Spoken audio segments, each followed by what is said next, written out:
Hello everyone, నేను ఈరోజు ఒక కొత్త రెసిపీ చూపించాలి అనుకుంటున్నానండి. ఏంటంటే అది దోసకాయ బజ్జీ అండి. దోసకాయ బజ్జీ పచ్చడి అంటారు దీన్ని. ఒక దోసకాయ, కొంచెం కరివేపాకు, ఎండుమిర్చి, కొంచెం చింతపండు, అలాగే వెల్లుల్లి రెబ్బలు 2. ఇవి బజ్జీ మిర్చి అండి. బజ్జీ మిర్చి కారం ఉండవు. ఇక్కడ బజ్జీ మిర్చి అనే కాదండి, మీరు ఇంట్లో అవైలబిలిటీని బట్టి మిర్చి తీసుకోండి. నార్మల్ మిర్చి తీసుకున్నా పర్వాలేదండి. ఇప్పుడు 2 చిన్న టేబుల్ స్పూన్ల పల్లీలు తీసుకోండి. వీడియోలో చూస్తున్నారు కదా, ఆ మాత్రం తీసుకోండి, సరిపోతాయి. సో ఈ పచ్చడికి కావాల్సిన ఐటమ్స్ ఇవ్వండి. ఇప్పుడైతే మనం దోసకాయకి పొట్టు తీసేసుకోవాలండి. పీల్ తీసేసిన తర్వాత మనం రౌండ్గా కట్ చేసుకోవాలి. వీడియోలో చూస్తున్నారు కదా మీరు, ఆ విధంగా అయితే కట్ చేసుకోండి రౌండ్గా. ఈ పచ్చడికి ఈ విధంగా అయితేనే బాగుంటుందండి, అందుకే నేను ఇలానే కట్ చేసుకోమని చెప్తున్నాను. ఇది మా అత్తయ్య గారి రెసిపీ అండి. మా అత్తయ్య గారు చూపించారు. చాలా టేస్టీగా అయితే ఉంటుందండి. నేను ఇంతవరకు చూడలేదు అసలు. మా అత్తయ్య గారు చూపించే వరకు ఇలాంటి చట్నీ ఉంటుంది అనే విషయం కూడా నాకు తెలియదు. ఇలా రౌండ్గా కోసి ఇలా పచ్చడి పెడతారని కూడా. బట్ నేను తర్వాత తెలుసుకున్నాను. అందుకే నాకు ఈ రెసిపీ చేసి మీకు కూడా చూపించాలి అనుకున్నానండి. అందుకే చేస్తున్నాను నేను ఈ వీడియో అయితే. ఈ విధంగా అయితే అన్ని కట్ చేసి పెట్టేసుకోవాలండి. ఇప్పుడు మనం స్టవ్ ఆన్ చేసి ఒక ప్యాన్ పెట్టేసుకున్న తర్వాత పల్లీలు అందులో వేసేసి మనం ఫ్రై చేయాలండి. బ్రౌన్ కలర్ వచ్చే విధంగా ఫ్రై చేసుకోవాలి మనం పల్లీలు మొత్తం కలిపి. చూస్తున్నారు కదా వీడియోలో, ఈ విధంగా అయితే బ్రౌన్ కలర్లో ఫ్రై చేసుకున్న తర్వాత మనం చిన్న మిక్సీలోకి వేసేసుకోవాలండి. మిక్సీ జార్లోకి మొత్తం పల్లీలన్నీ వేసేసుకోవాలి. ఇప్పుడు ఇవి చల్లారాలండి. సో ఇది పక్కన పెట్టేసుకోవాలి కాసేపు. ఇప్పుడు కొంచెం మళ్ళీ అదే ప్యాన్లో ఆయిల్ పోసేసుకోవాలండి. సరిపడా ఆయిల్ అనేది పోసేసుకోవాలి మనం. పోసిన తర్వాత ఇలా మిర్చి ఉంది కదా, మిర్చిని మధ్యలోకి కట్ చేసేసి ఇలా ఆయిల్లో వేసేసుకొని ఫ్రై చేసుకోవాలండి.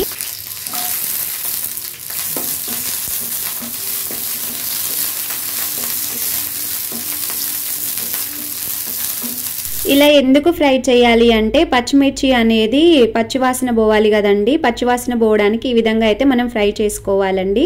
చూడండి ఇక్కడ ఈ వీడియోలో ఈ మాత్రం ఫ్రై చేస్తే సరిపోతుందండి పచ్చిమిర్చి అనేవి. ఆ తర్వాత ఇవన్నీ మిక్సీ జార్లోకి వేసేసుకోవాలి. వేసేసుకున్న తర్వాత చల్లారనివ్వాలండి కాసేపు. ఇప్పుడు స్టవ్ మీద బౌల్ పెట్టేసుకొని అందులో వాటర్ పోసేసుకోవాలండి. పోసేసిన తర్వాత ఈ దోసకాయ ముక్కల్ని అందులో వేసేసుకొని మనం ఉడికించుకోవాలండి. ఈ దోసకాయ బజ్జీ పచ్చడి మీరు ఎప్పుడైనా చూసారా అండ్ తిన్నారా? తింటే గనక మీ అభిప్రాయం కామెంట్ సెక్షన్లో చెప్పండి, తిన్నారా లేదా అని. ఎప్పుడైనా ఒకసారి ఈ విధంగా ట్రై చేయండి. టేస్ట్ అయితే నిజంగా చాలా బాగుంటుంది అండ్ డిఫరెంట్గా కూడా మీరు ట్రై చేసినట్టు ఉంటుంది కదా. ఇక్కడ మధ్యలో ఈ విధంగా మూత పెడుతూ తీస్తూ చూసుకోవాలండి. మనకు ముక్కలు ఉడికాయా లేదా అనేది చెక్ చేసుకోవాలి. ఈ వినాయక చవితి సందర్భంగా రెగ్యులర్గా వీడియోస్ పెట్టడం కుదరట్లేదండి. ఒకటి పూజలు, రెండవది మైక్ సౌండ్లండి. మనం యూట్యూబ్లో వీడియోస్ పెట్టేటప్పుడేమో ఎటువంటి సౌండ్స్ ఉండకూడదని చెప్తారు కదా, ఉంటే ప్రాబ్లం అవుతుంది. అందుకనే లేట్ అవుతున్నాయి వీడియోస్ అయితే. సో ఈ విధంగా అయితే ఉడకబెట్టుకోవాలండి. చూడండి మీరు వీడియోలో చూస్తున్నారు కదా, ఈ విధంగా మొత్తం ఉడకబెట్టేసుకోవాలండి. ఇంకా మీకు ఎలాంటి రెసిపీస్ కావాలి అనేది చెప్పండి, నేను చేసే ప్రయత్నం అయితే చేస్తాను. ఈ దోసకాయ తినడం వల్ల మనకు డైజెషన్ ప్రాబ్లం అనేది ఉండదు. ఈజీగా డైజెషన్ జరిగిపోతుంది, మోషన్స్ ఫ్రీ అవుతాయండి. అండ్ అలాగే వాటర్ కంటెంట్ ఉండడం వల్ల హెల్త్ కు మంచిదే ఇది.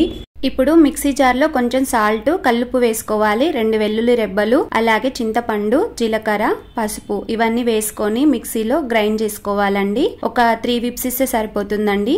ఈ విధంగా పేస్ట్ అయితే ఉండాలి, కచ్చపచ్చగా ఉండాలండి. 3 విప్స్ ఇస్తే సరిపోతుంది. చూస్తున్నారు కదా వీడియోలో, ఈ విధంగా అయితే కచ్చపచ్చగా ఉండాలి. మెత్తగా పేస్ట్ అయితే చేయొద్దండి. ఇక్కడ సాల్ట్ యూజ్ చేసేటప్పుడు మెత్తటి సాల్ట్ అయినా వాడొచ్చండి, మన ఇష్టము. కల్లుప్పు అయితే కొంచెం టేస్ట్ అనేది వేరేలా ఉంటుంది, చాలా రుచికరంగా ఉంటుంది. అందుకని నేను కల్లుప్పు వేయమని చెప్తున్నాను. ఇప్పుడు అదే ప్యాన్ లో సరిపడా ఆయిల్ అనేది పోసుకోవాలండి. మనము పోపు పెట్టాలి కదా, ఇప్పుడు పోపు పెట్టుకోవడానికి ఈ విధంగా చేయాలి. ఇప్పుడు కొంచెం పచ్చిశనగపప్పు అండ్ అలాగే కొంచెం మినపగుళ్ళు, కొంచెం ఆవాలు, కొంచెం జీలకర్ర ఇవన్నీ వేసిన తర్వాత కొంచెం ఎండుమిర్చి వేసుకోవాలి.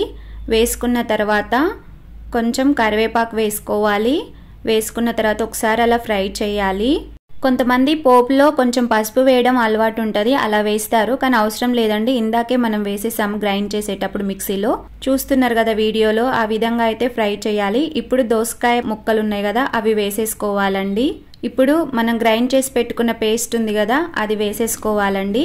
వేసేసుకున్న తర్వాత ఈ విధంగా కలుపుకోవాలండి. ప్రాపర్ గా అన్ని ముక్కలకు ఈ కారం పట్టే విధంగా కలిపేసుకోవాలండి.